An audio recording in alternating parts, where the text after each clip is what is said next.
अध्यात्म मोक्ष का कारक फिर भी बनता है विध्वंसक। नमस्कार, मैं एस्ट्रो गुरुमा डॉक्टर ज्योति जोशी आप सभी ज्योतिष प्रेमियों का हार्दिक स्वागत करती हूँ। आज हम अत्यंत भिन्न एवं महत्वपूर्ण विषय पर वार्तालाप करने वाले हैं।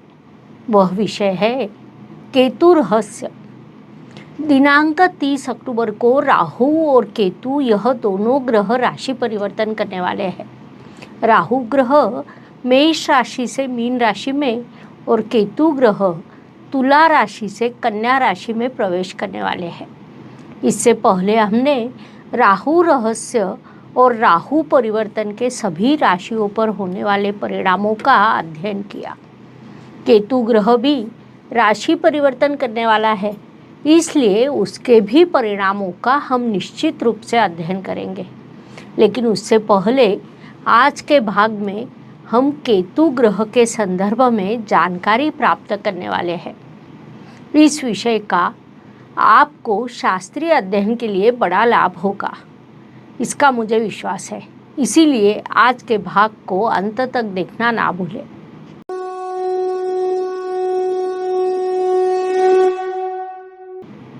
कुछ दिन पहले हमने राहु रहस्य इस श्रृंखला को चलाया था, जो ज्योतिष प्रेमी एवं अध्ययनकर्ताओं को बड़ी पसंद आई थी। राहु ग्रह के संदर्भ में जो भ्रांतियाँ आपके मन में थी वह इस श्रृंखला द्वारा निश्चित रूप से दूर हुई होगी। कई अध्ययनकर्ताओं के अध्ययन उससे गति मिली होगी। पाराशर ऋषि जी ने कहा है कि ग्रहों के प्रभाव समझने से पहले उस ग्रह को समझ लो। ऐसा करने से ग्रह की फल प्रदान करने की दिशा आपको पता चलेगी, जिससे आप किसी भी कुंडली का अध्ययन उचित रूप से कर सकते हैं और उसका विश्लेषण भी कर सकते हैं।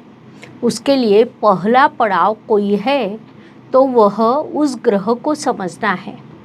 उस अनुसार हमने राहु रहस्य इस श्रृंखला को चलाया था, जो सभी अध्ययनकर्ताओं को पसंद आई थी। हमारे समाज में ग्रहों को लेकर विभिन्न प्रकार की भ्रांतियाँ फैली हुई है, जिस कारण ज्योतिषी जब अध्ययन के लिए बैठते हैं, जब कुंडली को सामने लेते हैं, तब कहीं न कहीं उनके मन में भी प्रत्यक्ष अप्रत्यक्ष रूप से भ्रांतियाँ निर्माण होती है। परिणाम स्वरूप वे उचित फल कथन तक नहीं पहुंच पाते हैं। आपको कुंडली का अध्ययन करना है, कुंडली का विश्लेषण करना है, जातकों को मार्गदर्शन करना है, तो सबसे पहले उनके मन के भाव को समझकर उन तक पहुंचना यह पहली स्टेप होनी चाहिए। यदि यह स्टेप उचित है तो आप निश्चित रूप से सफल होते हैं। अब राहु और केतु ग्रह के संदर्भ में भी हमारे समाज में बड़ी भ्रांतियाँ, गलतफहमियाँ फैली हुई है। लेकिन मेरा ऐसा मानना है कि राहु और केतु यह दोनों ग्रह यानी हमारा पूरा संसार है। राहु यह चंद्रमा का उत्तर ध्रुव और केतु दक्षिण ध्रुव माना जाता है। उन्हें हम छेदन बिंदु या छाया ग्रह भी कहते हैं। वास्तव में उनका कोई अस्तित्व नहीं है, लेकिन हमारी पौराणिक मान्यताओं के अनुसार उन्हें छाया ग्रह माना गया है। हमारी पौराणिक कथाओं में विश्व के सभी शास्त्रों का प्रतिबिंब देखने को मिलता है।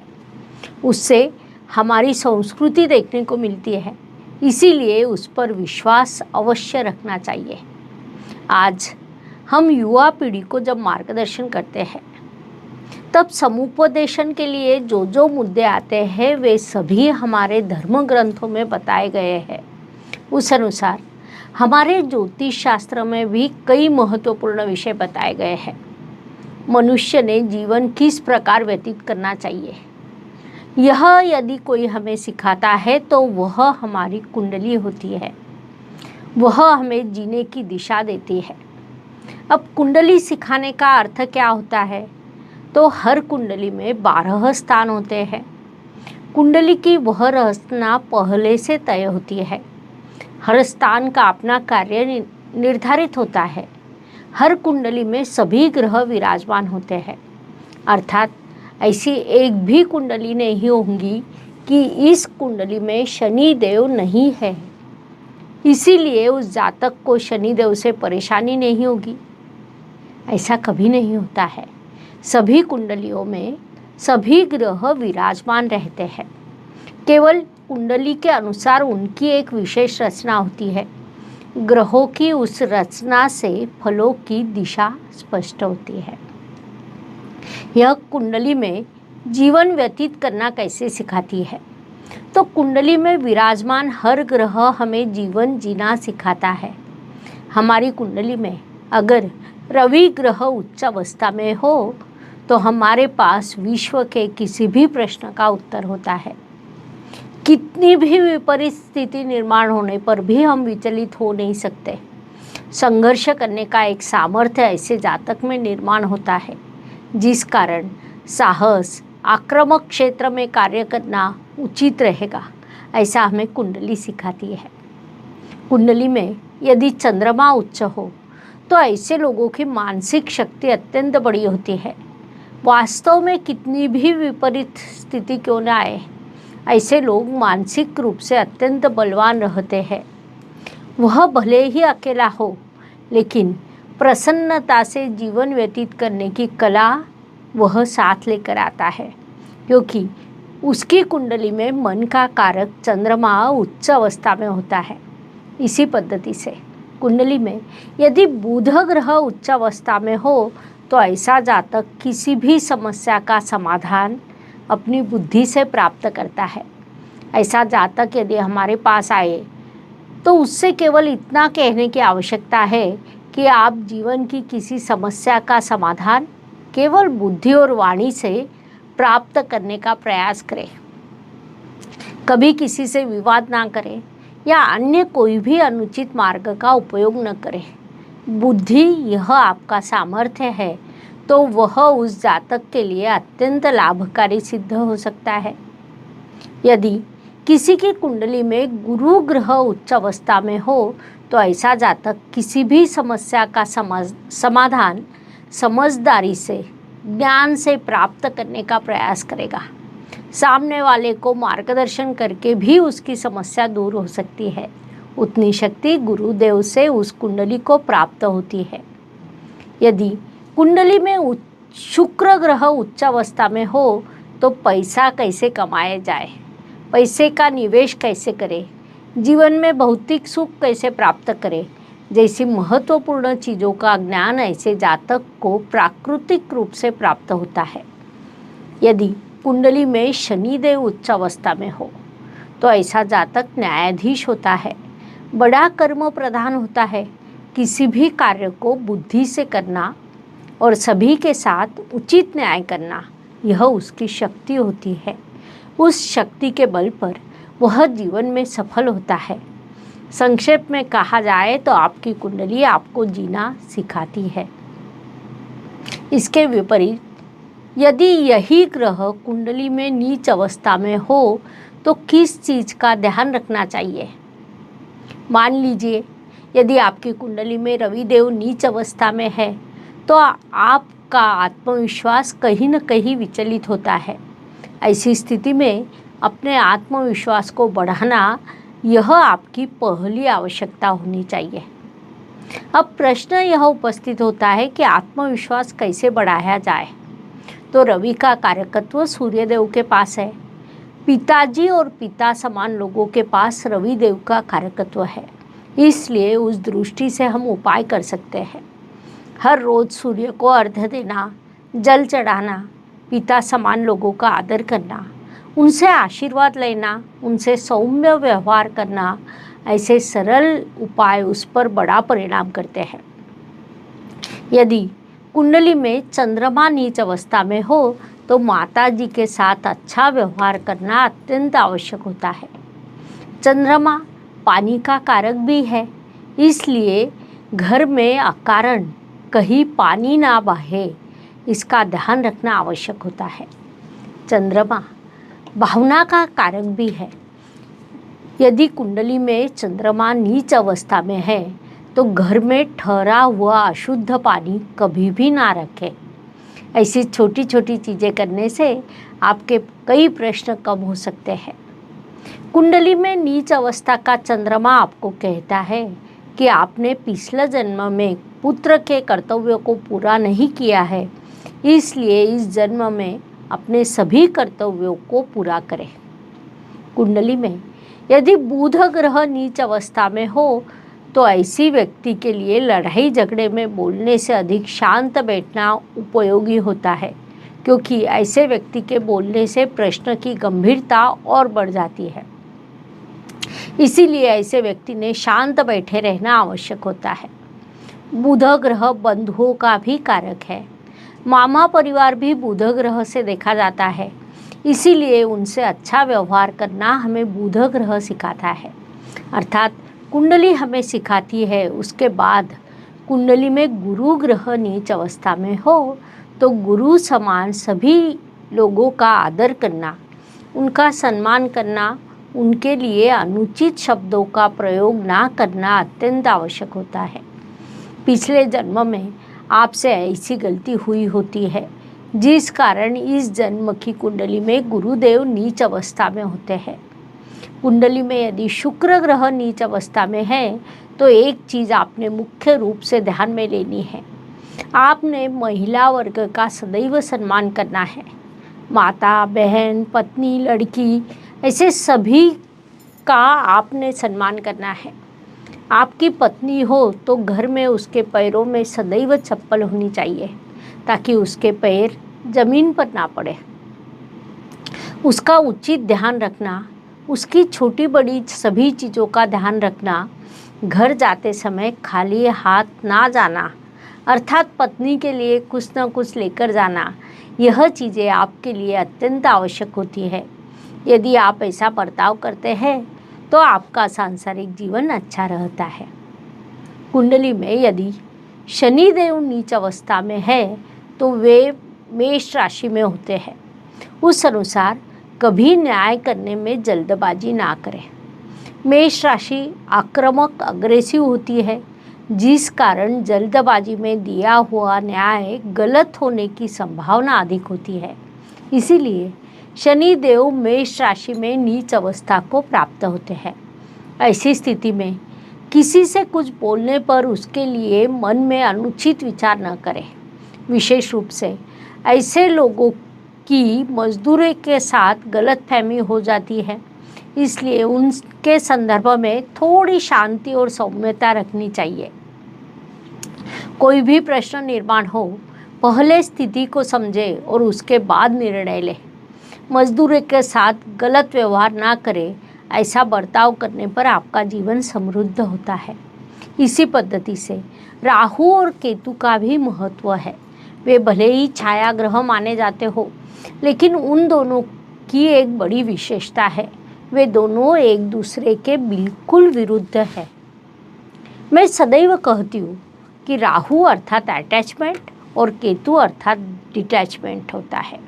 राहु ग्रह अर्थात आपको कोई चीज़ प्राप्त करनी है और केतु ग्रह यदि कोई चीज़ मिलती है तो ठीक है और ना मिले तो भी ठीक है।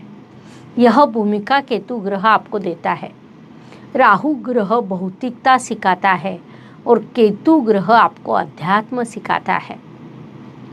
हम यदि सखोल अध्ययन करें तो राहु गर्दन के ऊपर का हिस्सा होता है।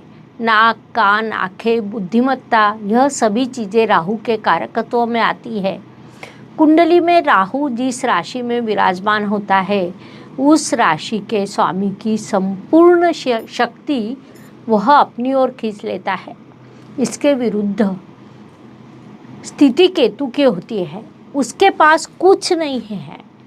केतु के पास देखने के लिए आंखें नहीं, सुनने के लिए कान और बोलने के लिए मुंह भी नहीं। परिणाम स्वरूप केतु जिस राशि में होता है, उस राशि का स्वामी केतु की शक्ति को अपनी ओर खींच लेता है, जिस कारण इन दोनों ग्रहों के संदर्भ में 180 अंश में एक दूसरे के विरुद्ध होती है। फिर भी जो परिणाम सामने आते हैं वे इस प्रकार आते हैं। इसीलिए केतु ग्रह यदि वृश्चिक राशि में हो तो मंगल का बल बढ़ता है। इस बात का सभी अध्ययनकर्ताओं ने ध्यान में रखना चाहिए। केतु ग्रह की और एक विशेषता है। केतु कैसा है? तो केतु मंगल ग्रह समान है। हम कई बार कहते हैं कि भीड़ का कोई चेहरा नहीं होता है। केतु का कार्य भी वैसा ही है, क्योंकि केतु को अपनी बुद्धि अपना चेहरा नहीं है। ऐसा केतु जब मंगल ग्रह की राशि में होता है तब मंगल ग्रह उसकी शक्ति अपनी ओर खींच लेता है। इस कारण मंगल सम केतु ऐसा हम कई स्थानों पर पढ़ने को हमें मिलता है। यह सब भले ही सत्य हो, लेकिन केतु के पास अपने कुछ विशेष गुण हैं। ऐसे गुण जो अन्य किसी ग्रह के पास नहीं है। उसमें मुख्य रूप से कहा जाए तो लोगों को समझने के लिए केतु बड़ा शक्तिशाली होता है, क्योंकि वह सामने वाला व्यक्ति जो कहेगा उसे मान लेता है, उसमें अपने विचारों को नहीं मिलाता। इस केतु के पास समझने की शक्ति होती है, लेकिन वह देख नहीं सकता, क्योंकि उसकी आंखें नहीं होती, जिस कारण वह संभ्रमित होता है। फिर भी उसके पास एक छिपा हुआ कौशल्य होता है। उस कौशल्य का उपयोग यदि उचित पद्धति से किया जाए तो उसके अत्यंत शुभ परिणाम सामने आते हैं। इसीलिए केतु जब गुरुदेव के साथ होता है या गुरु की राशि में होता है, तब गुरुदेव केतु का बल अपनी ओर खींच लेते हैं। लेकिन गुरु का ज्ञान और केतु का सामर्थ्य, इन दोनों के समन्वय से ऐसा जातक आध्यात्मिक क्षेत्र में बड़ा कार्य करता है।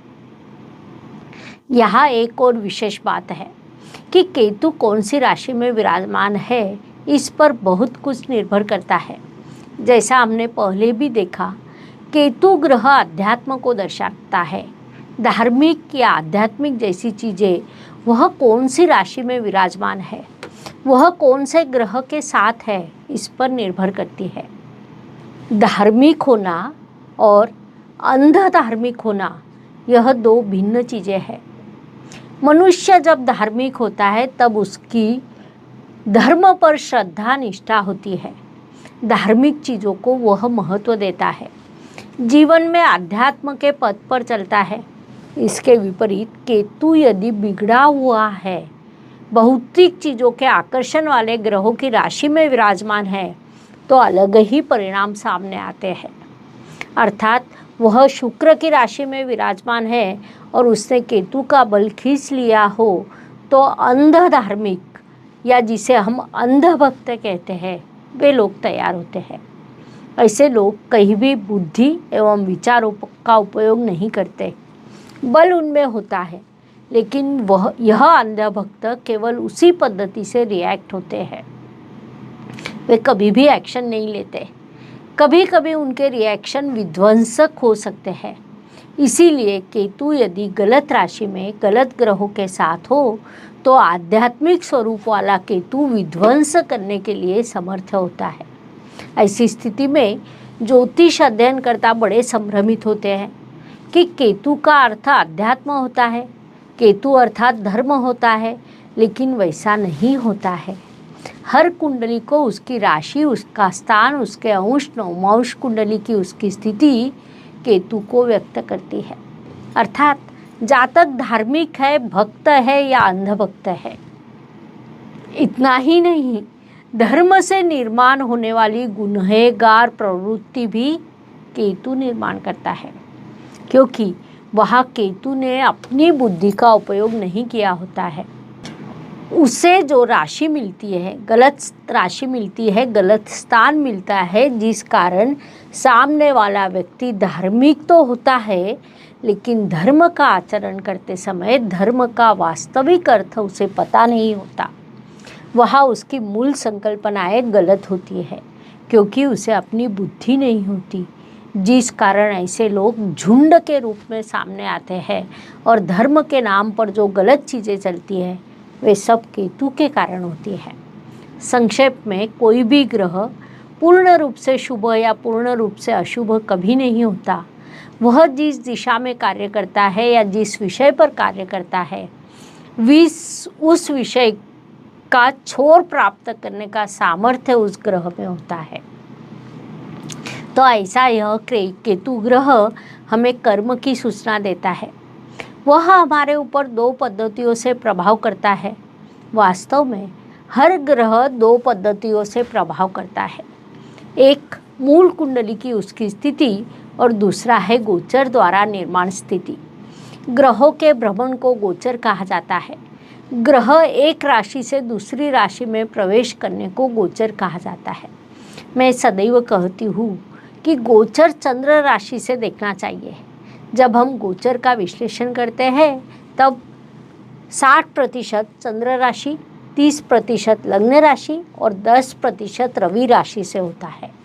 इसी के अनुसार गोचर का प्रभाव देखने को मिलता है। केतु चंद्रमा के जिस राशि में है उसका प्रभाव सबसे अधिक देखने को मिलता है। लग्न से केतु जिस राशि में होगा उसका प्रभाव उस तुलना में कम होगा। रवि से केतु जिस राशि में होगा वह भी प्रभाव अवश्य होगा, लेकिन वह केवल 10% होगा। संक्षेप में केतु भले ही छाया ग्रह माना जाता हो लेकिन उसका प्रभाव बड़ा होता है। ऐसा केतु ग्रह 30 अक्टूबर को तुला राशि से कन्या राशि में प्रवेश करने वाला है। उसके राशि के अनुसार अलग अलग प्रभाव देखने को मिलेंगे। इस पद्धति से केतु रहस्य समझने के लिए यह जानकारी पर्याप्त है। आज हम यही रुकते हैं। अगले भाग में केतु परिवर्तन के राशि के अनुसार होने वाले परिणामों को हम समझने वाले हैं। यह जानकारी आपको अच्छी लगे तो वीडियो को लाइक एवं शेयर करना ना भूलें ताकि दूसरों तक वह पहुंच सके। साथ ही कमेंट बॉक्स में हर हर ज्योतिष घर घर ज्योतिष अवश्य लिखें। धन्यवाद। शुभम भवतु। जय ज्योतिष। ज्योतिष का अध्ययन तथा शास्त्र की शास्त्रीय तरीके से पढ़ाई करने के लिए मेरी 2 किताबें प्रकाशित हो चुकी है, उनका अवश्य लाभ लीजिए। Please like share and subscribe the channel और हाँ, बेल आइकॉन दबाना ना भूलें। धन्यवाद।